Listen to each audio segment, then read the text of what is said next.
Good afternoon to you. Mark Sudduth, HurricaneTrack.com here. Let's talk real quick about this upcoming big-time winter storm. Going to be a lot of news about it over the next few days. I want to get ahead of it a little bit and show you what I know and just kind of discuss things, point you in the direction of some good information, and see what happens. Then I'm going to lay out my plan for covering at least a part of it. It's going to impact a lot of people. I can't be everywhere, so I had to kind of think about, what's my plan of attack going to be? So I figured we'll talk about that in today's off-season version of the Hurricane Outlook and Discussion. Thanks for tuning into it. Let's get started, shall we? It is Thursday, January 13th, 2022, and here's what we've got. Our starting point here, water vapor satellite imagery of a good deal of North America, and we can see pretty good troughiness over much of the eastern U.S., ridge over the west for the most part.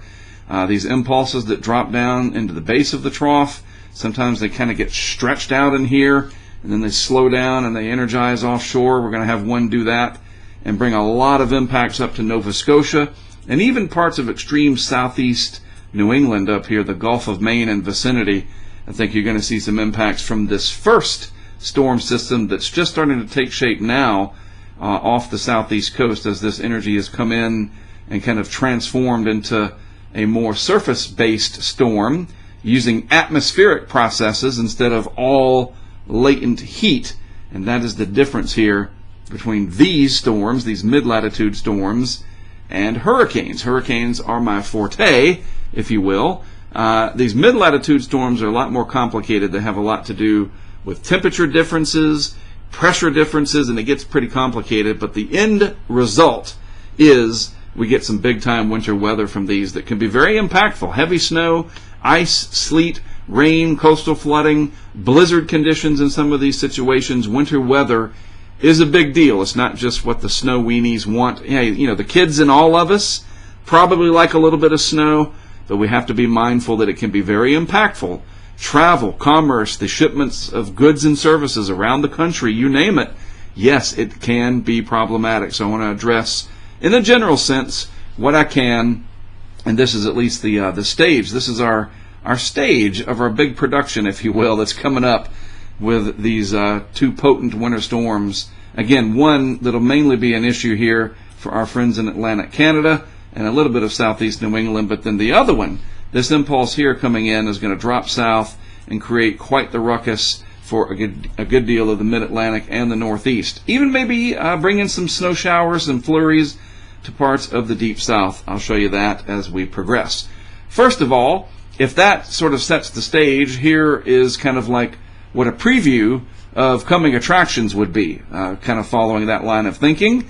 The current weather map here from the National Weather Service, the watches and warnings that are in effect right now, winter storm advisories, watches, warnings, you name it, for parts of the Midwest, from the Dakotas through Minnesota and Iowa. This is that second impulse dropping in that will eventually spawn this pretty big storm that's going to ride up somewhere in this vicinity. This will be the track roughly, and we'll get to that.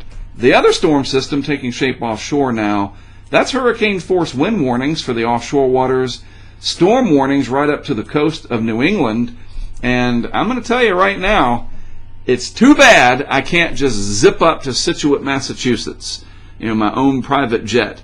And by the way, if you ever are watching and you do have private jets and you want to help out and ship us around the country, I'm dead serious. Let me know. I would greatly appreciate that. But all kidding aside, I can't be in Scituate because I believe that this storm is going to send some big waves into those areas of eastern Massachusetts, Scituate and vicinity. So you guys up there, be ready for that. You're probably going to see some sensational video coming out of areas like Scituate, Cape Cod, and vicinity, because this is going to be a pretty potent storm up there. Air pressure is getting down into the low 970s, maybe upper 960s, millibar-wise, and we're talking pretty potent there, and that's going to really kick things up, wind and seas and the likes, right? And especially for you folks up in Nova Scotia. Then the next storm, as I showed you, that's starting to get going through here, and that's going to drop south, and as I said, create quite the problems, the set of problems for a lot of people. Basically from this line right here and points east, this box, this polygon that I have drawn, that's going to be a big area of concern over the next few days. So let's look at it. This is the forecast here from the GFS, and this is the 12Z run today, and it's basically your 6-hour average precipitation rate in millimeters per hour, your mean sea level pressure, your thicknesses in the atmosphere. To me, it's just a good, fairly easy to understand weather map. Here's your trough basically here, your ridge out west, and then your storm systems with green showing rain, blue showing frozen precip or snow.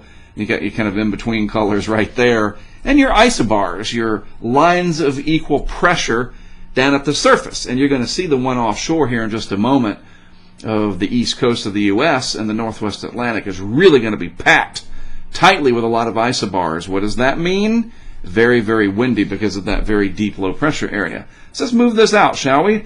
24 hours from this morning, so this will be tomorrow morning, 7 a.m. Eastern Time, Friday. Wowzers, look at that, 987 already, kind of a double-barreled, very complex, low-pressure area, huge storm system. Even our friends over in Bermuda are going to get some wind out of that. Howard, we'll have to watch your cam and see what's going over there with you, buddy, in Bermuda. Our good friend Howard Simons over there. Simon or Simons? I've already forgotten. I'm getting old. Well, I just know his name's Howard. We'll just go with that. But yes, Bermuda could even see some inclement weather from this large system as it takes shape. Then, the next piece of energy dropping in, it came off the Pacific, riding over the top of this ridge here of high pressure, holding strong over the Rockies and the Great Basin. This is like a big block of air, big chunk of air. So the pieces of energy come up and over, and they drop south into this trough. And I spent some time last night speaking with Eric Webb, Weber Weather on Twitter. He does a lot of winter storm stuff. If you haven't noticed, you should. And we were talking about this over a Zoom conversation. I recorded that. I'm going to play a piece of it for you in just a little bit. And he was explaining to me about how these areas of vorticity, or energy in the atmosphere, these pockets, if you will, come dropping in through the jet stream, and they kind of sometimes get stretched out, and they weaken that way. They get sheared apart like taffy or some kind of other pliable material. And then, because of the way the atmosphere is just moving so fast, they're moving very quickly, get pulled apart. But then as they round the bottom of these troughs, and because of other processes, they can slow down these pieces of energy, and they kind of rebundle themselves, taking advantage of Gulf moisture, energy sources, both from the ocean, heat, latent heat, etc., moisture content, water vapor, that kind of thing, and temperature differences in the atmosphere, pressure differences. All of these things go into these complex storm systems that the end result is we get some big storm systems. So I'll show you a little bit about what Eric and I talked about in just a moment. I'll play a clip there. But this is what it looks like 24 hours out. And so 48. Now we're getting into Saturday morning. There's the makings of this next storm right here as the other one up in the Canadian Maritimes moves out. Let me back that up real quick, though, and just show you what I'm talking about. Look at those isobars right there, packed in big time. This is going to look beautiful on satellite. Might even look like it has a little bit of an eye. Who knows? But no, it's not tropical. This is more of your baroclinic process where the pressure and the atmosphere and the temperature differences are all working and everything's just out of balance and it's just crazy. And the end result is a big storm feeding off of the warm water of the Atlantic, but there's a lot of temperature contrast, a lot of pressure changes going on, and the result is this powerful storm with strong northeast winds there coming through the Gulf of Maine. Well, they are northeast on the northwest side. It's kind of counterintuitive. The northwest side of the storm, you'll have those northeast winds piling in to Cape Cod, the coast of eastern New England as a whole. Pay attention to this, especially, again, if you're in Scituate, Massachusetts and vicinity. I just think it's coming, and man, would I love to be there. I got my own plans, though. I can't be there. I'll show you what I'm doing in just a minute. All right, so let's move this on out now. There's 48 hours again Saturday morning, and through Sunday morning, maybe some light flurries in northern Louisiana on the backside of this, northern Mississippi, Arkansas, Tennessee, etc. But by Sunday morning, around sunrise, ice and snow and just yucky, dangerous travel problems, you name it, because the pieces are in place with this strong high right here, Cold air getting jammed in here on the east side of the Appalachians. We call that a CAD event, C-A-D. You'll see that mentioned a lot. Cold air damming. Cold air is thick and dense, and it's heavier, if you will. And so it kind of gets blocked into the mountains, or east of the mountains, between the Appalachians and the coastal plain. It just kind of wedges its way in there. And it's only a few thousand feet thick. And this warm storm is coming in, warm relatively speaking. Moisture comes up over the top of that cold air dome, which again is only a few thousand feet thick. And if the atmosphere is not cold enough all the way through the vertical profile, the snow that falls in the upper atmosphere melts and then freezes as it hits the surface again, where it's cold in a shallow layer, and you can get freezing rain. You could also get the snowflakes that fall, freeze before they reach the surface, and they become these little BB-looking things. That's sleet. You get sleet, freezing rain, snow, just plain old frickin' cold rain. This is a nasty setup for that kind of event, what we call a CAD event, or cold air damming event, with ice and all sorts of other unpleasantries. Let's switch gears real quick to the eastern extent of these maps here from Levi Cowan's site. There we go, the eastern U.S. Just zooming in a little bit. So this is Sunday morning. There's that 1032 high. Northeast winds coming around. Again, that cold air kind of wedges in here through the eastern side of the Appalachians. And bam, you got these problems here. Charlotte, Raleigh, the Triangle area, the Triad, through the mountains, Asheville, maybe snow, maybe sleet. This is going to be complicated. I do not envy the likes of the meteorologists in Charlotte and Greensboro, the Triad area, Greenville, Spartanburg, Asheville, you name it. A lot of different people up there with many, many years of experience. They're going to have their work cut out for them, because there's no cut and dry way to say you're going to get all snow, you're going to get 2 inches of sleet, you're going to get a quarter inch of freezing rain. It could be a hodgepodge of everything. And I'm going to play a little bit of a clip here for you in a moment where Eric Webb and I talked about that. So, complicated situation coming up for Sunday. This evolves. Luckily for Florida, you will get some rain out of this, because the front will go through your area. Cold air coming down on the back side of it. Probably not below freezing. And I'll get to that in just a minute. But yes, some precip coming through. You need it. A little bit of rain for you coming. This is Sunday afternoon. Sunday night, that low pressure intensifies. Very heavy rain and squally conditions overall for the eastern parts of North Carolina, the Virginia Capes, the Delmarva region, you name it. Yuck. I mean, just catch up on reading and some Netflix movies, or watch our Hurricane Highway series on YouTube. Whatever. You're going to want to do that, and just don't travel, because that's nasty looking. Look at that, 988 on the pressure there, the surface low, somewhere near the Delaware Bay region, perhaps. Heavy snow on the backside, perhaps. But this is still 90 hours away. That is a long time in the world of weather. But the bottom line is we got this big storm developing. A lot of people are going to be talking about it. A lot of effort mobilized to do the plowing, get things ready. We're still dealing with this Omicron surge in the pandemic. I never, ever, ever thought I'd be talking about viral outbreaks of anything and weather. During hurricane season in 2020, 2021, had to deal with it. Now we're dealing with it. And this is a problem because you got the I-95, I-81 corridor, I-70 through here, a lot of interstates, truckers, they're going to get stuck, supply chain issues. Yes, this matters. And this is not hyperbole. I'm not hyping something up that isn't there. We know it's there. We're seeing the problems we're having already with our societal issues dealing with this virus, and now the weather's going to complicate things even more. I just need you to pay attention, all right? Have, people in the tracking industry, tell them to pay attention a little closer. Let's make sure people are on top of this. We don't need people jackknifing. Got to keep you safe. Got to keep you on the job. This is going to be a big, impactful event. Just reminding you of it. It's serious. All right, so this again, overnight hour, Sunday into Monday. By Monday morning rush hour, maybe. Look at that. The low pressure planted pretty much right over Secaucus, New Jersey, or somewhere in that vicinity, western Manhattan, whatever, southern Manhattan.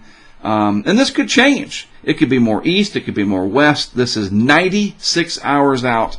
Look, I cannot emphasize enough. 4 days in the weather world, Think about a hurricane coming and it's 4 days away, what we still don't know. Laura, in 2020, just 2 days out, the Euro and its ensembles were indicating a landfall near Houston, Texas, Galveston, Freeport area, roughly. 48 hours out. You can go look that up. That's the truth. That's the Euro and its ensemble. The ensemble mean was literally close to Freeport, Texas for Laura. 48 hours out. We all know where it ended up. It made landfall over Cameron, Louisiana. That's a pretty big difference. And that's hurricanes. And that's, the reliable Euro. This is a much larger weather system impacting a larger population area. And I told you about those problems we got to seriously take into consideration. Travel by road, interstate, rail, air, you name it, that's going to be snarled. And there's a lot of crap happening in our country right now. I mean, it is. We can't pretend that none of this other stuff exists. So keep it all in context. Follow what's going on. Your trusted people that you follow on social media, and be ready, because this is going to be an impactful event for a lot of reasons. So this is what it looks like at the surface. This is what it looks like at 500 millibars, or about, 18,000 feet or so. See that one piece of energy right here? This comes around, that turns into the big storm in the Atlantic. This is the next piece that's coming in here that creates all of that hoopla. And just watch how these things progress. There goes the one storm system. There's the other one, the upper level energy, moving across northern Georgia, the western Carolinas. And then there's a surface low in there, of course, but this is the mid-levels of the atmosphere. And then there's your trough, everything carved out over the eastern U.S., cold air coming in, not direct cross-polar flow, so it's not the worst of the cold weather. There's still, that's cold, yeah, but it can get worse, believe me. When you get that true longitudinal flow like that, which we're not seeing yet, then you start worrying about freezes for the orange areas, the groves of Florida. Not seeing that yet. I know some of you, Karen, I'm talking to you, and seriously, they need a freeze down there. You got too many bugs going on, and they could probably use a brief freeze. The rain is coming. I just don't think you're going to get freezing temperatures. Maybe upper 30s, that kind of thing, but this is not the type of cross-polar flow where you get that jet stream coming down almost at like the edge of a cliff. And you can see it. I'll take me away. You can actually see that. And even as we move through time, it starts to flatten out again. It's more of an angle. It's still cold and still stormy, but that's not the same as your true longitudinal trough that we have seen in really, really cold snaps of the past. We can also see this reflected quite literally in the temperature profiles here over the next few days. By the way, that is your 0 degrees Celsius isotherm, or line of equal temperature. That's what that is. It delineates the freezing temperatures from the above freezing temperatures. And none of that over the next 96 hours and beyond gets down into Florida. And this is 2-meter temperatures from the GFS. Very cold in the upper latitudes, the higher latitudes of the lower 48, but nothing that suggests a freeze in Florida for the areas, let's say the I-4 corridor and points north, Ocala, Gainesville. Nope, not seeing it just yet. Doesn't mean it can't happen, but I don't see it just yet for what it's worth. All right, a couple other things that I want to play you this clip from Mr. Webb. Philippe here, Philippe Papin down at the National Hurricane Center. Why is he talking about stuff not related to hurricanes? Well, because he's freaking smart, that's why. And I love his annotated graphics. Interesting thing that he's talking about here, that warm Gulf that I've been telling you all about, it's going to play into this system. The +2 to 3 Celsius, dogs are barking, they like it too. Maybe you can hear them. +2 to 3 Celsius above average temperatures in the Gulf. This storm system dropping down, scooping in some of that moisture. We call that advection, or the horizontal movement of air. It advects into the storm up and over that cold air dome, the CAD that I was telling you about, the cold air dome or the cold air damming, whichever way you want to call it. Damming, like you dam a river and create it like Hoover Dam. That's what that means. Philippe talking about that this may play into the situation, that the Martin Luther King winter storm event for the southeast, coming in over the Martin Luther King holiday weekend, the impact of that warm water might, as he says with his hypothesis, drive some low to mid-level advection in there leading to a more robust warm nose and a more sleet freezing rain outcome in that CAD region, the cold air damming or the cold air dome region. In layman's terms, again, that warm Gulf moisture gets pulled in, up and over that cold air dome that's only a few thousand feet thick, and it might erode it just enough that it's just freaking cold rain or a lot of freezing rain or some sleet, so you get your snow totals really cut down and you get an inch of sleet.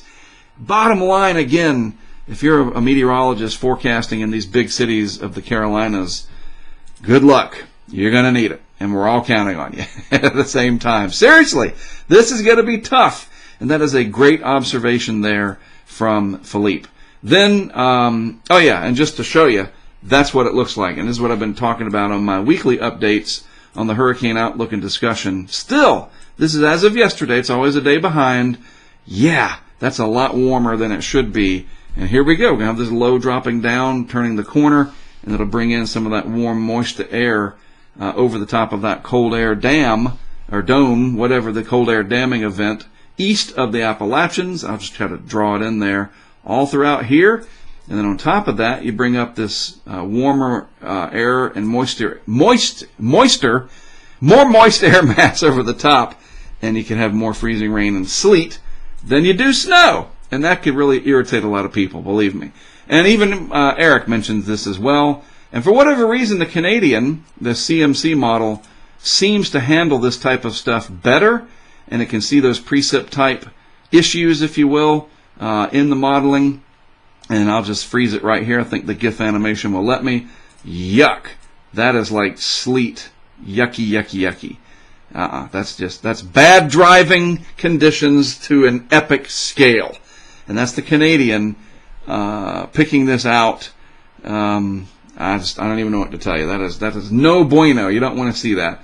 So interesting tweet there from Eric. Now, speaking of Eric, as I said last night, he and I were discussing things, and I want to show you a little bit of a clip here when we were talking about sort of the keys to the game. Because what if this slides offshore a little more? Is there still an opportunity for this to become a major snow event for the D.C., Baltimore, New York, Boston corridor, the big megalopolis area of the Northeast, the I-95 snow areas where, 30 million people live or something like that? And here's what Eric had to say about that. Hopefully the audio comes through okay. I think the key, if you're a snow weenie from DC to Boston, what you really want to see here, is you want to see this Thursday storm, which comes through here and sort of merges into this other system over eastern Quebec here. This is on Saturday morning. You want to see this hold back and dig as much as possible. So, and you want to see our trough here come through a little bit more quickly. Both of those factors, if we can get that to happen, this holds back, it sort of pushes our storm back to the south, it injects more cold air into the pattern. And we have to contend with less of a warm nose because there's also less time, at least if this is faster, for it to sort of pump warm air off over the top of the cold air. So let me get back to my browser. So, as Eric was saying, a couple of keys here to look for if the storm system over Canada hangs out a little bit longer, maybe is a little bit deeper, stretches back more, and allows the southern system that will be rotating through around that time later in the weekend, and the southern system is faster, it could work its way offshore just a little bit more, and we might have a bigger event for the I-95 corridor. And this goes back to what I was saying. We're still 4 days out. 96 hours is a long, long time. So Eric Webb, you brought up some really good points there. Of course he did, because he's Eric Webb, and I'm not. That's why I reach out to him. I want to get a different perspective.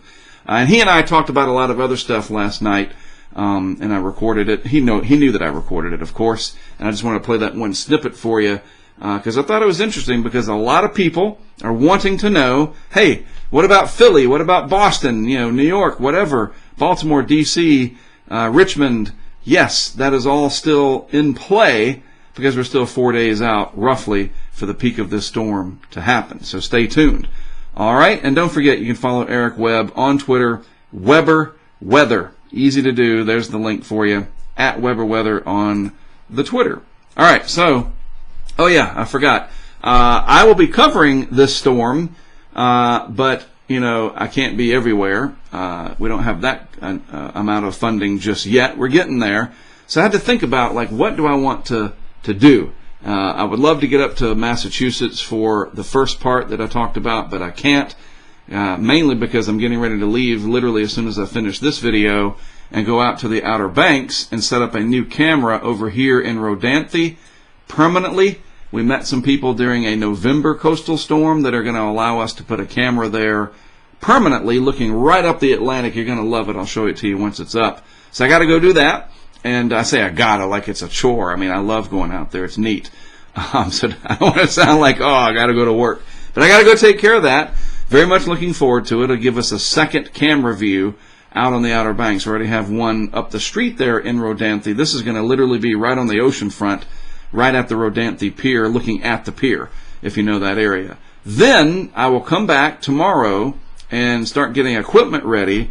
And my plan is to cover basically that CAD, the cold air damming or the dome, whatever you want to call it, event here. That cold air will be settled in across this area. I'm approximating it. And so I figure, yes, let's set some equipment up along the corridor here of I-40, somewhere between the Triad area and Asheville. So I'll have several cameras and weather stations, these little Kestrel deals that we've got. Do I have one handy? Yes, right here. There it is. Sorry, I wasn't prepared. We got a bunch of these thanks to crowdfunding, and we can put these out, and we can know the temperature at the ground, the dew point, very important, that dew point, and of course the humidity, and camera views. We'll actually be able to see the cold air event, whether it's a CAD that erodes and it's just cold rain, or it's thick enough, the atmosphere supports all snow, whatever. We're going to be able to watch that. So that's what I'm going to do. I'm going to set that stuff up, and we'll be able to monitor that on the Patreon site, the HurricaneTrack Insider site. I'll put some stuff out there, of course, on Twitter and on YouTube. I'll stream what I can live, and I'll start doing that Saturday night and into the weekend. So starting late Saturday night, I'll set equipment up for this event, and we'll see how things shake out. All right? All right. Very busy in these last few days here. All of a sudden, winter really becoming impactful here for the lower 48. Part of our off-season coverage for you as we move through the winter and get closer and closer to hurricane season. This keeps us in tune, so to speak, stuff to do, equipment to test, and bringing you what I know. And I'm trying to keep you aware. That's the bottom line. All right. So a few days out before the next big storm. Keep on top of it. Talk amongst yourselves, family members, friends, people in the trucking industry, whatever. Really, make sure you're on top of this. Big time major winter storm for a lot of people. I want you to be aware, and I want to keep you safe. I'll be out covering it in the North Carolina area, and we'll see how things unfold from there. As always, thanks for tuning in and giving me a piece of your day. I know this was kind of lengthy, but we had a lot to talk about. I do appreciate you watching. I'm Mark Sudduth. I'll see you again from Western North Carolina early next week, late weekend, whatever. I'll talk to you then.